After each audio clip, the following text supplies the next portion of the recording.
Surprise, pendant que vous, bande de sales petits gosses, vous étiez distraits par la guerre en Iran, le ministère de la Justice américain a supprimé plus de 65 000 pages des dossiers Epstein et a désactivé l'accès au téléchargement en masse. Bien évidemment, il s'agit d'une coïncidence, tout comme le fait que Virginia Giuffre, une victime d'Epstein présente plus de 1200 fois dans les dossiers, avait publié un message affirmant qu'elle n'était pas suicidaire et que des personnes mal intentionnées cherchaient à la faire taire, et que le 25 avril 2025, elle s'est suicidée à l'âge de 41 ans. Dans les dossiers, on retrouve également un message affirmant que George W. Bush aurait violé un garçon. Je n'avais pas réalisé que Bush l'avait également violé, ok, déclare quelqu'un dont l'identité est protégée par la justice américaine. Ici, vous pouvez apercevoir Bill Clinton, l'ancien président des États-Unis, qui regarde des photos des dossiers Epstein lors d'une audition. Comme vous pouvez le voir, il sourit, il a l'air content, voire nostalgique, et sa main est en train de trembler à la vidéo. Et quand on lui demande pourquoi Jeffrey Epstein disait-il que vous aimez les mineurs, Bill Clinton répond que c'est faux, absolument faux. Mais on a tous vu les mails. Encore une mort extrêmement suspecte, le milliardaire russe Oumar Zabrailov, dont les photos figuraient dans les dossiers liés à Jeffrey Epstein, a été retrouvé mort à Moscou.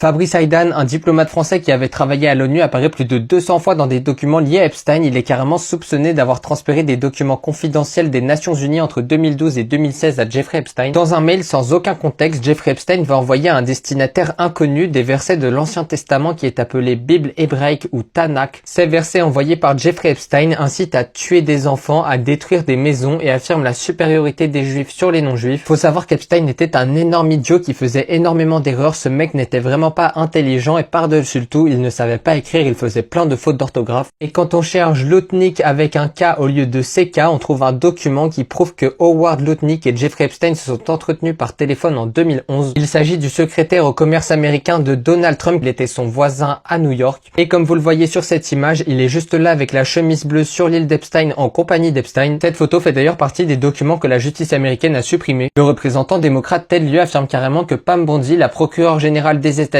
essaye de dissimuler les dossiers Epstein. Il est clair que Pam Bondi tente de dissimuler le réseau pédophile et de trafic sexuel d'Epstein. Dissimuler des crimes peut constituer un acte criminel. La procureure générale Pam Bondi a également commis un faux témoignage sous serment, ce qui est un délit. Le cofondateur de LinkedIn, Ray Doffman, était également un très grand ami de Jeffrey Epstein. Ils ont passé énormément de temps ensemble. Bill Gates a été convoqué pour témoigner à propos de ses liens avec Epstein. Pour rappel, il a déjà admis avoir rencontré plusieurs femmes russes avec qui il a eu des liaisons, deux précisément. Et une news dont absolument personne ne parle, qui est pourtant complètement lunaire. Une opération policière s'est déroulée sur l'île de Little St. James, l'île de Jeffrey Epstein. Selon la police, cela n'aurait absolument aucun lien avec Jeffrey Epstein car l'île a été rachetée par un milliardaire qui souhaite y construire un complexe hôtelier. Mais le timing est quand même extrêmement curieux.